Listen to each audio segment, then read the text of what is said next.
سب سے اعلیٰ درجے کا اسلام کیا ہے؟ من سلم المسلمون من لسانہ و یدہ۔ زندگی میں یہ طے کر لو، کوئی کتنا ہی تمہیں دکھ پہنچائے، کوئی کتنا ہی تمہاری بےعزتی کرے، چپ ہو جاؤ، سہ جاؤ۔ مرنے والے کی کیا عزت، کیا ذلت، میں نے تو مر کے دیکھا ہے، اور مجھے یہ حدیث سمجھ میں آئی ہے بڑی اچھی طرح، موتوا قبل ان تموتوا، کہ مرنے سے پہلے مر جاؤ۔ اس وقت اگر میں مر جاتا تو مجھے کوئی گالیاں دیتا تو مجھے کیا نقصان تھا، اور مجھے کوئی نعرے لگاتا میرے لیے تو میرا کیا نفع تھا۔ تو مرنے سے پہلے مر جاؤ۔ کوئی تمہیں برا بھلا کہے تو تمہارا کیا نقصان ہے، تمہیں کوئی واہ واہ نعرے لگائے تمہیں کیا نفع ہے۔ اگر اللہ راضی ہے تو مردہ باد اور زندہ باد سے بے نیاز ہو۔ ابو ذر رضی اللہ تعالیٰ عنہ کو ایک آدمی نے گالیاں دی تو انہوں نے فرمایا، بیٹا ایک گھاٹی آگے آ رہی ہے، اس میں گر گیا تو جو کچھ کہہ رہے ہو اس سے بھی زیادہ کا حقدار ہوں، اور اگر پار ہو گیا تو تیری گالیوں سے مجھے کوئی فرق نہیں پڑتا ہے۔ من سلم المسلمون من لسانہ و یدہ موتوا قبل ان تموتوا۔ چونکہ آج کل اخلاق ہیں انتقامی، معاف کرنے والے اخلاق ہیں نہیں، انتقامی اخلاق ہیں۔ ہمارا معاشرہ انتقامی ہے، اچھا کرو گے تو ہم اچھا کریں گے، برا کرو گے تو ہم برا کریں گے، جیسا کہو گے ویسا ہم سے سنو گے۔ یہ ہمارا ماحول ہے، یہ ہمارا۔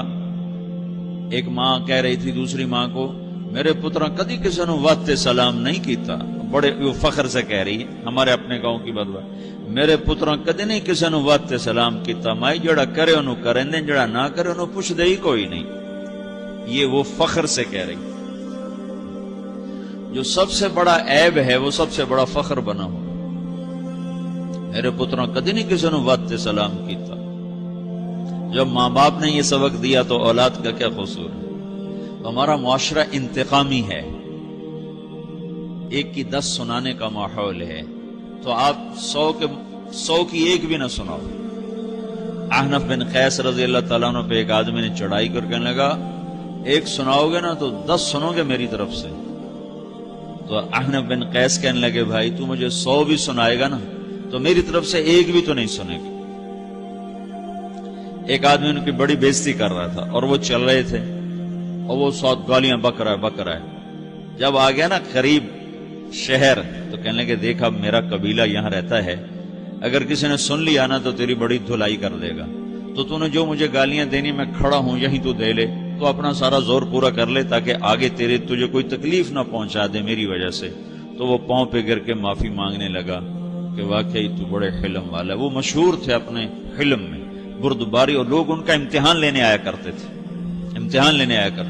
کہ بھئی کوئی ہے جو احنف کو غصہ دلا دے، تو لوگ ناکام ہو جاتے تھے، ان کو غصہ نہیں آتا۔ ایسے ایک عرب سردار گزرا، معن بن زائدہ، وہ بھی اپنے حلم میں بڑے مشہور تھے۔ ایک دفعہ لوگوں میں شرط لگ گئی کہ کوئی ہے معن بن زائدہ کو غصہ دلائے تو ہم اس کو انعام دیں گے۔ تو ایک شاعر نے کہا، میں غصہ دلاتا ہوں، تم دیکھنا ایسے سیخ پا ہو جائے گا جیسے جانور۔ تو وہ چلا گیا اس کی مجلس میں، دربار لگا، عرب سردار تھا بہت بڑا، دربار لگا ہوا، تو کہتا السلام علیکم، وعلیکم السلام۔ تو معن بن زائدہ پر ایک دور بڑے فقر کا گزرا تھا، پھر اللہ نے اس کو بہت بڑی سرداری دی، بنو عباس کا بہت بڑا یہ وزیر گورنر تھا۔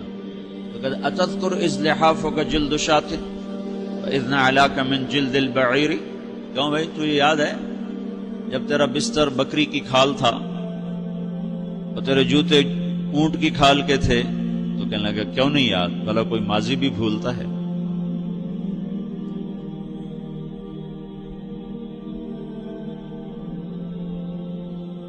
تو وہ کہنے لگا، پہلا وار تو خطا گا، کہ سبحان الذی اعطاک ملکا وعلمک الجلوس علی السریر۔ تو پھر ساری تعریفیں تو اللہ کی ہیں جس نے تیرے جیسے کو تخت پہ بٹھا دیا۔ کہاں بھئی ساری تعریفیں اللہ کی ہیں، میری تو کوئی اوقات نہیں۔ تو کہنے لگا، سأرحل عن دیار انت فیہا وان جار الزمان علی الفقیر، جہاں تیرے جیسا حکمران ہو وہاں مجھے رہنا گوارا ہی نہیں ہے، میں یہاں سے چھوڑ کے نکل جاؤں گا چاہے کتنی تکلیف اٹھاؤں۔ بڑے دربار میں یہ ایک گورنر اور وزیر سے بات ہو رہی ہے، تو وہ کہتا ہے اچھا بھائی اگر تو ہمارے پاس رہے گا تو ہم تیرا اکرام کریں گے، اور اگر تو جانا چاہتا ہے تو پھر رافقت کا سلام، تو وہ یہ بار بھی خالی گیا تو کہنے لگا فجد لی یبن ناقصۃ بمال،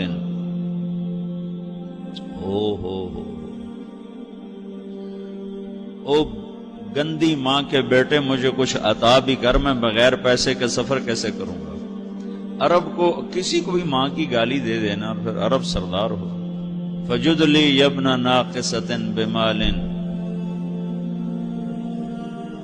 بری ماں کے بیٹے مجھے کچھ پیسے بھی دے، میں نے جانا ہے۔ میں کہا اس کو 3000 دے دیا جائے۔ اللہ، تو کہنے لگا قلیل ما آتیتنی و انی لأطمع منک فی الکثیر، یہ تو بہت تھوڑا تو نے دیا ہے، مجھے اور دے۔ کہا اچھا بھائی 3000 اور دے دو۔ تو وہ شاعر کی بھی آنکھیں پھٹ گئیں، کہنے لگا اب ٹھہر جا ٹھہر جا، اب میں تیری اصل تجھے بتاتا ہوں۔ سألت اللہ ان یبکیک ذخرا فما لک فی البریۃ من نذیر، میں اللہ سے دعا کرتا ہوں اللہ تیرے جیسوں کو سلامت رکھے، تیرے جیسا دنیا میں کسی ماں نے جنا ہی کوئی نہیں۔ فمنک الجود والافضال حقا وفضل یدیک کالبحر الغزیر، تو ہی سخی ہے، تو ہی کریم ہے، اور سمندر بھی تیری سخاوت کے آگے کچھ نہیں ہے۔ تو نے کہا اچھا بھائی تو نے ہماری برائی کی، ہم نے تمہیں 6000 دیے، اب تو نے ہماری تعریف کی، اب 10,000 اور دے دو اس کو۔ باتیں ہی رہ گئیں، باتیں ہی رہ گئیں۔ کہاں سے لائیں ایسے لوگ؟ ہمارا معاشرہ انتقامی ہے، بدلہ لینے کا ہے، بدلہ لینے کا۔ تو میرے ساتھ کیا میں نے بھی کرنا ہے۔ تو اعلیٰ درجے کا اسلام یہ سکھا رہا نہیں چپ ہو جاؤ، سلامت بن جاؤ، سلامتی بن جاؤ، سلامتی کی علامت بن جاؤ۔ من سلم المسلمون من لسانہ ویدہ۔ اب وہ سوال کرتا ہے یا رسول اللہ ای الایمان افضل، سب سے اعلیٰ درجے کا ایمان کیا ہے؟ اسلام کیا ہے؟ کلمہ، نماز، روزہ، حج، زکات۔ اعلیٰ درجے کا اسلام کیا ہے؟ من سلم المسلمون من لسانہ ویدہ۔ یہ اخلاق کا ادنا درجہ ہے، ادنا درجہ ہے۔ ادنا درجے پر پہنچ کر آپ اسلام میں اعلیٰ درجے پر آ سکتے ہیں۔ وہ سوال کرتا ہے ایمان کیا ہے؟ تو آپ نے کہا اللہ پر، فرشتوں پر، کتابوں پر، رسولوں پر، موت کے بعد کی زندگی پر، تقدیر پر۔ اب ایک اور سائل سوال کرتا ہے ای الایمان افضل، سب سے اعلیٰ درجے کا ایمان کیا ہے؟ تو آپ نے فرمایا حسن الاخلاق، اچھے اخلاق سب سے اعلیٰ درجے کا ایمان ہے۔ جو آدمی اسلام میں، جو آدمی اخلاق میں، جو مرد عورت اخلاق میں ادنا درجے پر ہوتا ہے وہ اسلام میں اعلیٰ درجے پر پہنچتا ہے۔ اب اگر وہ اخلاق میں اعلیٰ درجے پر آ جائے تو اب یہ کہاں پہنچے گا؟ اب یہ کہاں پہنچے گا؟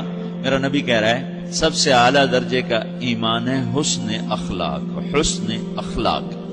ابو ہریرہ نے پوچھا یا رسول اللہ وما حسن الاخلاق، یہ بھی ایک اور حدیث ہے، یا رسول اللہ حسن اخلاق کیا چیز ہے؟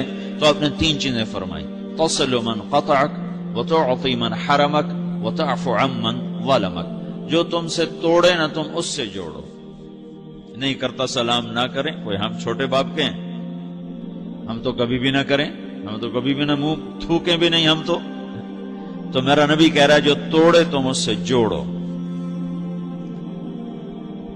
جو محروم کرے اس سے عطا کرو، جو زیادتی کرے اس سے درگزر کرو۔ یہ 3 کام جو عورت مرد کر لے گا یہ اخلاق کے اعلیٰ درجے میں ہے۔ جب یہ اخلاق کے اعلیٰ درجے پر پہنچتا ہے تو پھر میرا نبی کیا بشارت دیتا ہے؟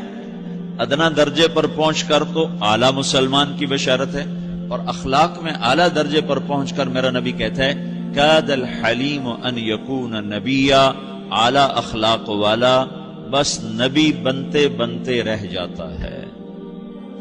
اعلیٰ اخلاق والا ایسے ہے جیسے کہ نبی، قریب ہے کہ وہ نبی بن جائے، یہ تو ہے نا ترجمہ، لیکن ہم ہمارے اردو میں کہتے ہیں وہ نبی بنتے بنتے بنتے رہ گیا۔ کیا مطلب؟ کہ اس میں اور نبی میں صرف نبوت کا فرق رہ جاتا ہے، باقی وہ سب کچھ حاصل کر لیتا ہے۔ تو یہ سارے دین کا میں نے آپ کو خلاصہ بتایا ہے کہ میری آپ کی ضرورت ہے کہ میرا اسلام اعلیٰ درجے کا ہو، من سلم المسلمون من لسانہ و یدہ، میرا ایمان اعلیٰ درجے کا ہو،